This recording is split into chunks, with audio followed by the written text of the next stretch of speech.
Bismillahirrahmanirrahim. Assalamualaikum warahmatullahi wabarakatuh. Innal hamdalillah nahmaduhu wa nasta'inuhu bihi wa nastaghfiruhu wa nastahdihi. A'udzu billahi ta'ala min shururi anfusina wa sayyiati a'malina. May yahdihillahu fala mudilla lahu wa may yudlil fala hadiya lahu. Asyhadu an la ilaha illallah wahdahu la syarika lahu, lahul mulku wa lahul hamd. يحيي ويميت وهو على كل شيء قدير. أشهد أن سيدنا محمدا عبده ورسوله. اللهم صل وسلم وبارك عليه وآله وأصحابه ومن تبعهم بإحسان إلى يوم الدين وعلينا معهم برحمتك يا أرحم الراحمين. Para jemaah yang Allah, rahimahum jami'an fillah, saya mencintai Rasulullah Allah. Semoga Allah Subhanahu wa taala senantiasa mempertemukan kita di dunia dalam taat dan di akhirat di surga Allah Subhanahu wa taala. Alhamdulillah, malam hari ini bisa berjumpa kembali. Walaupun rencana 2 hari yang lalu berangkat ke Mesir, tapi kehendak Allah untuk memandang wajah-wajah penghuni surga Allah kembali. Semoga Allah Subhanahu wa taala senantiasa melimpahkan rahmatnya, keberkahannya kepada kita semuanya. Pembahasan kita kali ini seputar tema yang sangat kita butuhkan. Setiap kalangan, setiap negeri, setiap tempat, setiap muslim sangat membutuhkan tema ini. Tema ini sangat berbahaya dan sangat membahayakan kita sebagai kaum muslimin.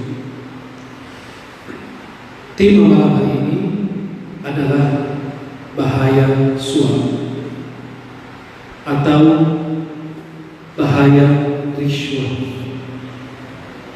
Biasanya setiap kalangan, setiap tempat, kantor-kantor juga itu ada. Tidak bisa kita menutupinya, tidak bisa kita mengingkarinya, bahwa di semua negara ada.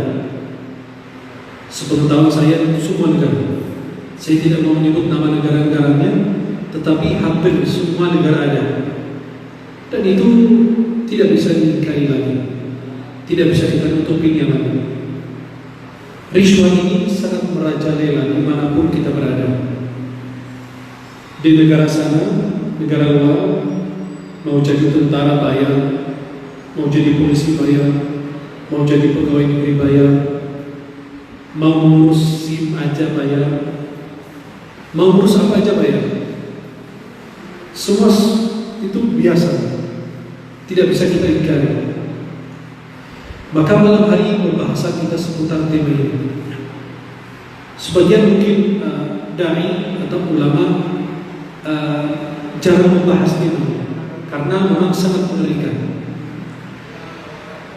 Pengertian suap, Imam Ibnu Arabi Al-Maliki beliau berkata, riswah adalah setiap suatu pemberian yang diberikan untuk membeli dan membayar seseorang yang memiliki jabatan agar dapat membantunya untuk mendapatkan sesuatu yang tidak halal baginya.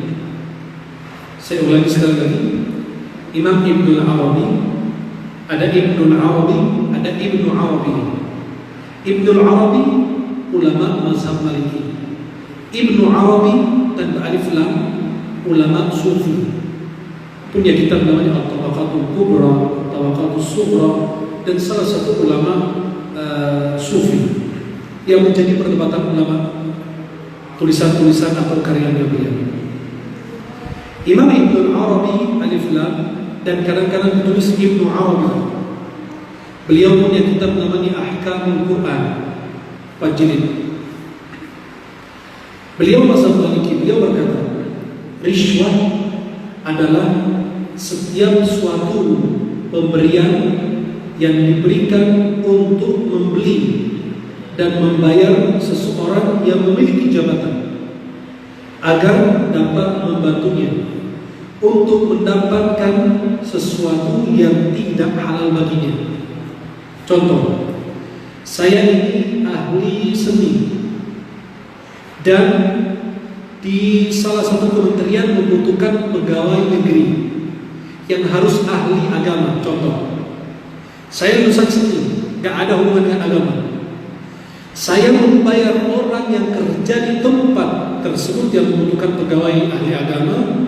Saya membayar agar mendapatkan jabatan di situ, sedangkan saya tidak berhak mendapatkannya karena bukan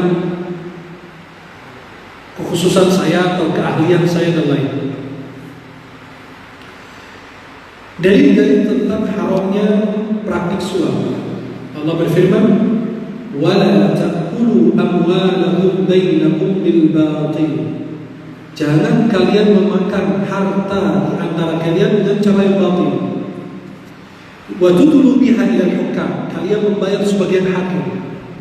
Litakulu fariqan min amwalin nasi bil ithmi wa antum ta'lamun, agar kalian memakan daripada harta orang lain dengan cara yang batil, wa antum la ta'lamun. Afwan, wa antum ta'lamun, sedangkan kalian mengetahuinya. Allah berfirman, ini ayat surat Al-Baqarah ayat 188. Di surat An-Nisa Allah berfirman di ayat 29, Ya ayyuhalladzina amanu la ta'kulu amwalakum bainakum Ya ayyuhalladzina amanu la ta'kulu amwalakum bainakum bil batil. Hai orang beriman, jangan memakan harta di antara kalian secara batil. Jangan sekali-kali Anda memakan hak yang bukan hakmu. Rasulullah bersabda, ini ayat Al-Quran menjelaskan, Rasulullah SAW bersabda dalam hadis riwayat Tirmidzi, la'ana Rasulullah SAW ar-rashiya wal murtashi. Rasulullah melaknat orang yang melakukan praktik suap, yang memberi dan yang menerima. Dalam riwayat lain, la'anallahu ar-rashi wal murtashi wal raish. Allah melaknat ar-rashi yang memberi suap, yang menyogok, wal murtashi yang disogok, yang dibayar atau yang menerima, wal raish perantara, yang memberi, yang menerima dan perantara. Dan dalam riwayat, ma min qaumin yadhharu fihim ar-risha aw ar-rasha illa ukhidhu bir-ru'b. Tidak ada sebuah negeri, sebuah kaum melakukan praktik suap itu kecuali Allah memberi rasa takut kepada mereka. Maka hendaklah setiap hakim, pedagang dan juga pegawai mengetahui bahwa para pelaku maupun transaksi suap, baik memberi, menerima maupun orang yang memfasilitasinya, akan mendapatkan laknat dari Allah dan Rasulnya.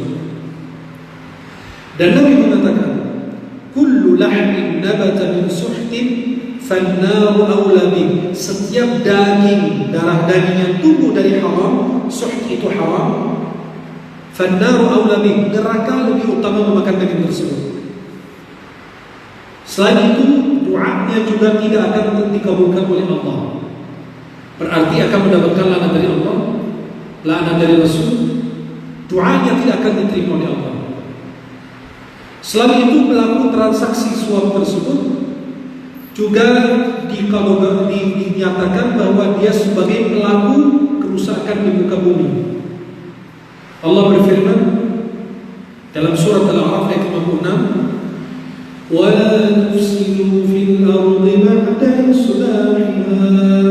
Jangan kalian melakukan kerusakan di muka bumi sedangkan bumi itu sudah diperbaiki, sudah diperindah oleh Allah. Selain itu, suap termasuk sebagai bentuk kezaliman karena menzalimi hak orang lain yang berhak mendapatkan jabatan kursi tersebut, mendapatkan tender tersebut atau mendapatkan apapun, itu akan dia alihkan kepada orang lain yang bukan haknya. Maka itu bentuk kezaliman. Karena wad'u syai'i fi mawdi'i, meletakkan sesuatu, menempatkan sesuatu pada tempatnya, itu keadilan. Berarti lawan daripada orang menempatkan sesuatu pada bukan tempatnya, itu kezaliman. Suap juga merupakan akhlak orang Yahudi. Akhlak orang Yahudi melakukan praktik suap.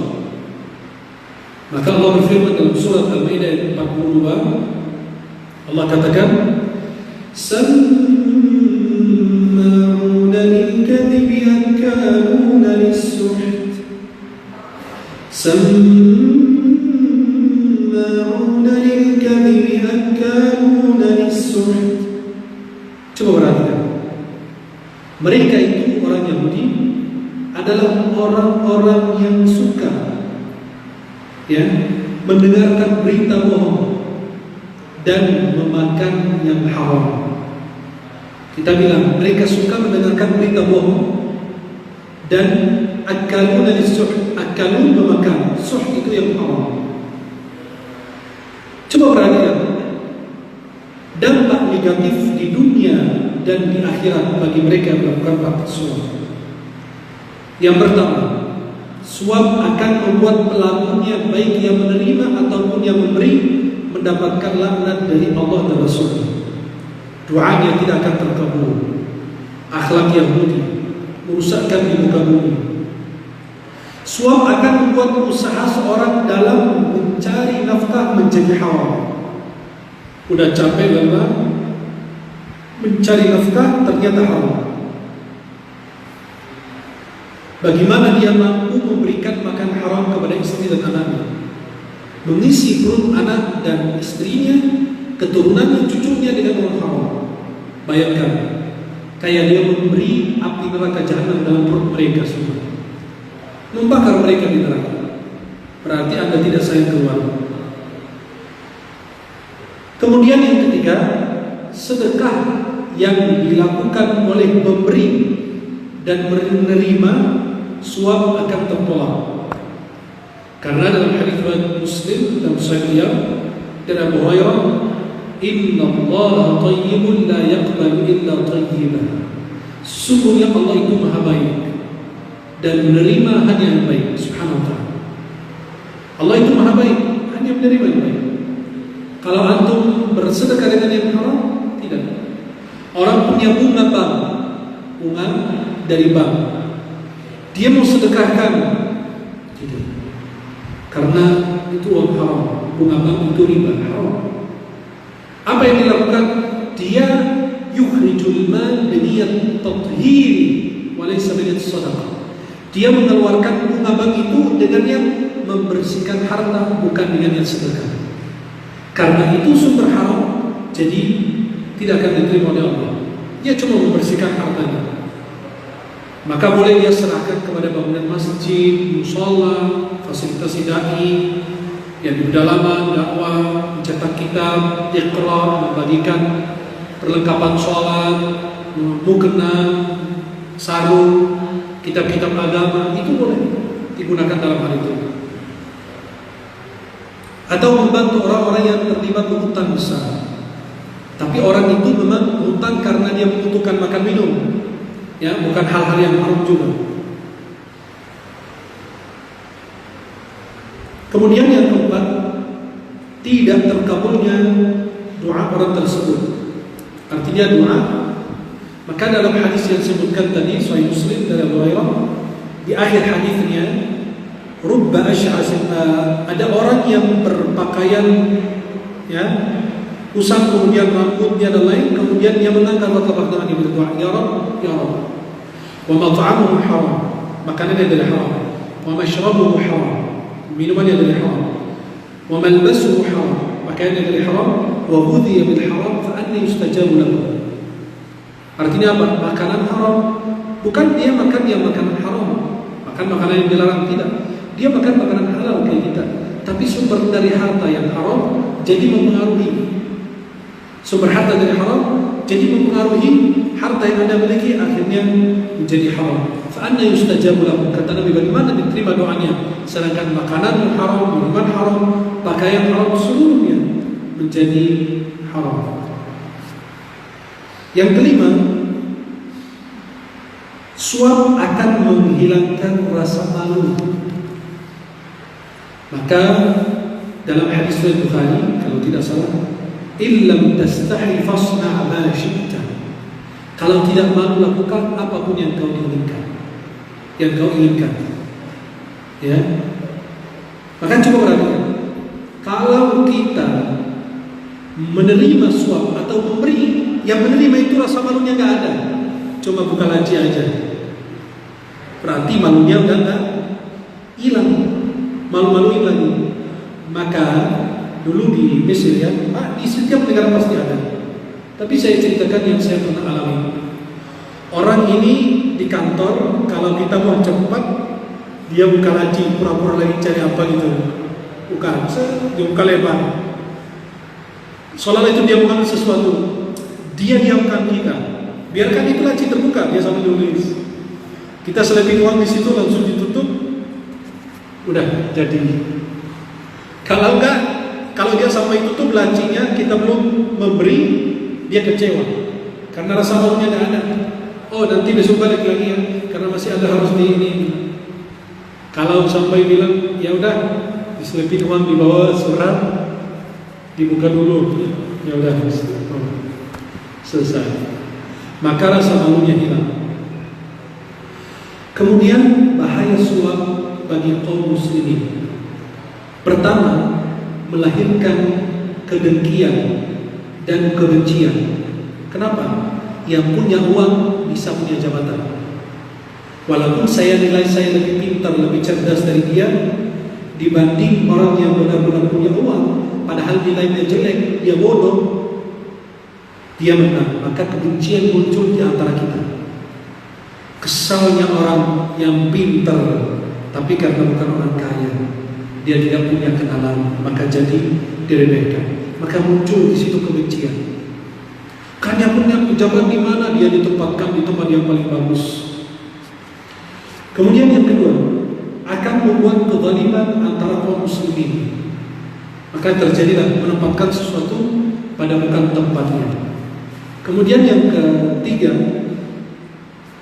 hilang kepercayaan rakyat kepada pemerintah.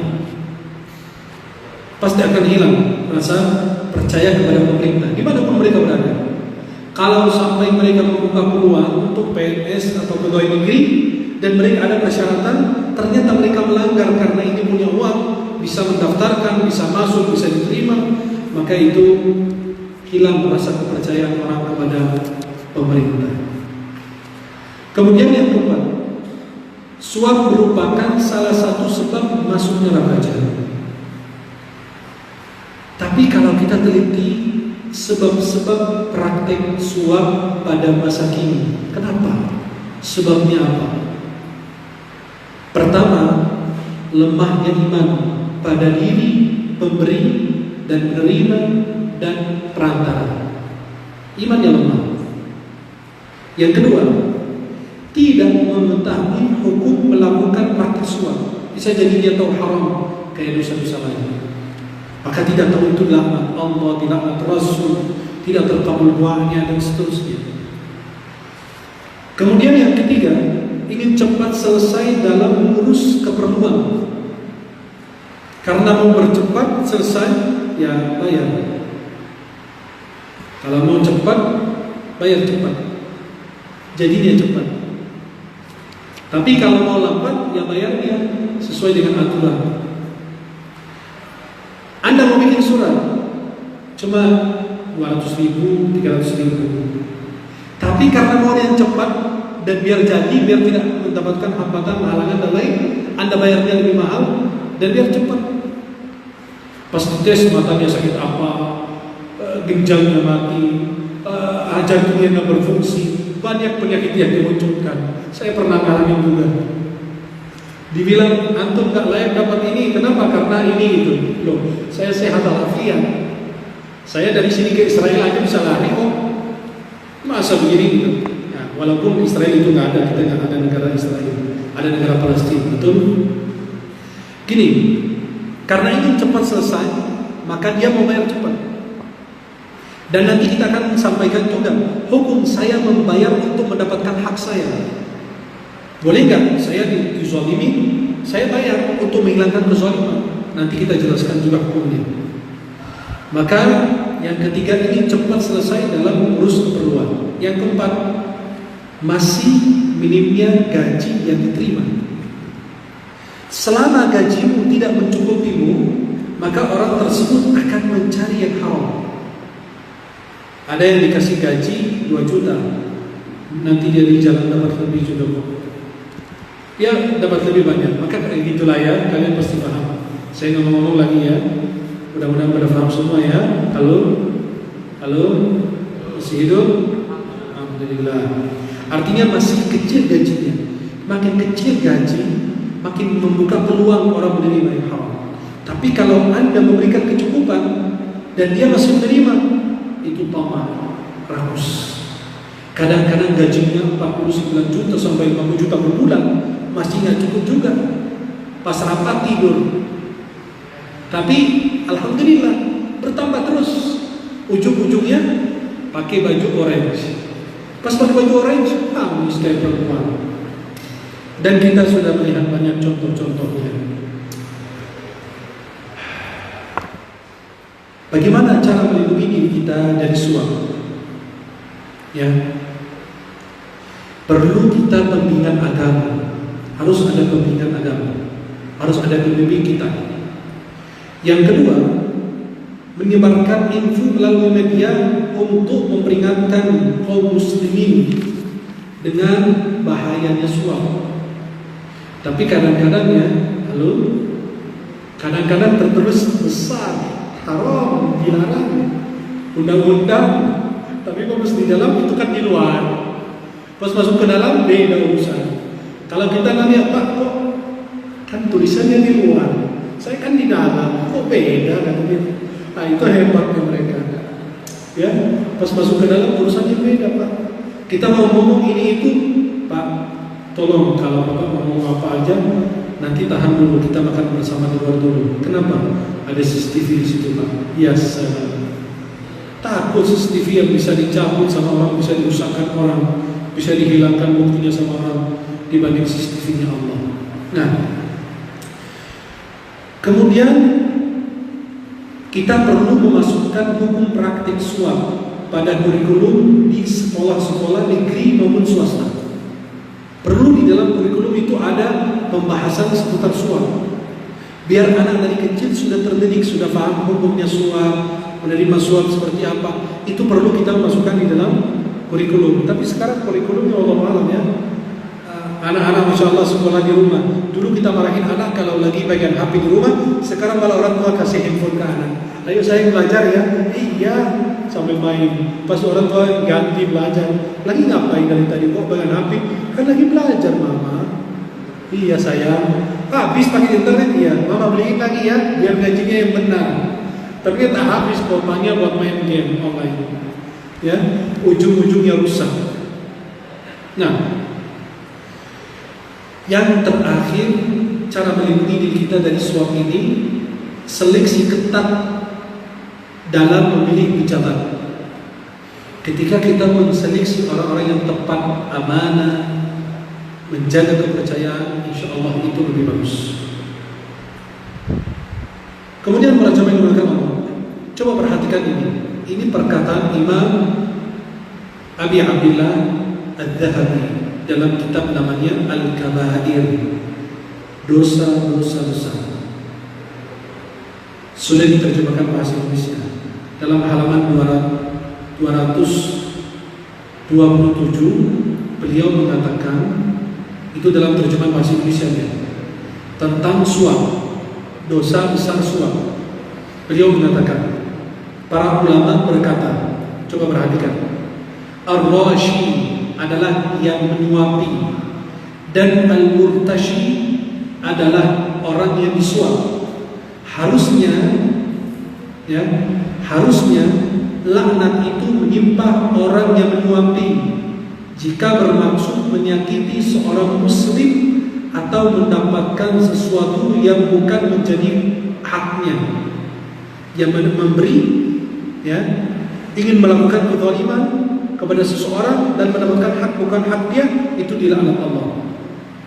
Sedangkan jika dia memberikan uang suap, coba perhatikan, jika dia memberikan uang suap dengan bermaksud untuk memperoleh haknya atau menolak kezaliman terhadap dirinya, artinya apa?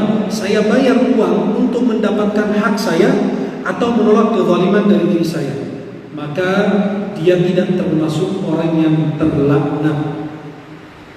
Adapun bagi hakim suap itu haram baginya, baik itu untuk membatalkan suatu hak ataupun mencegah kezaliman.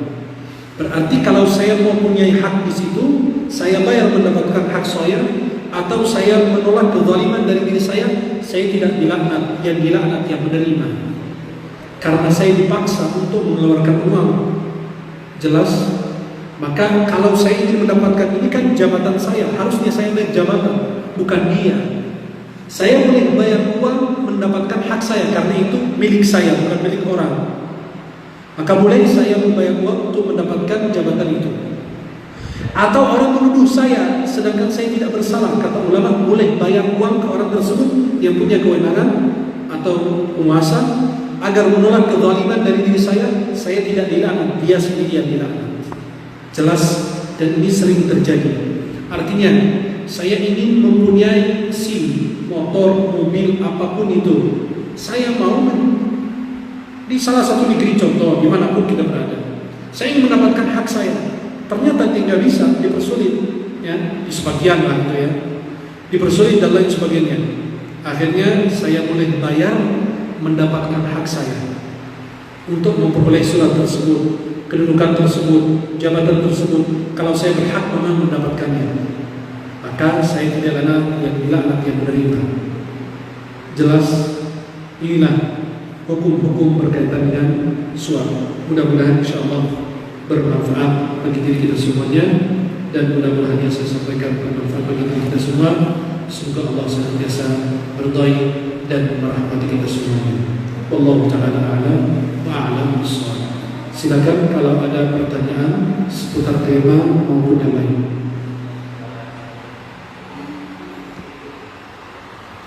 Silakan.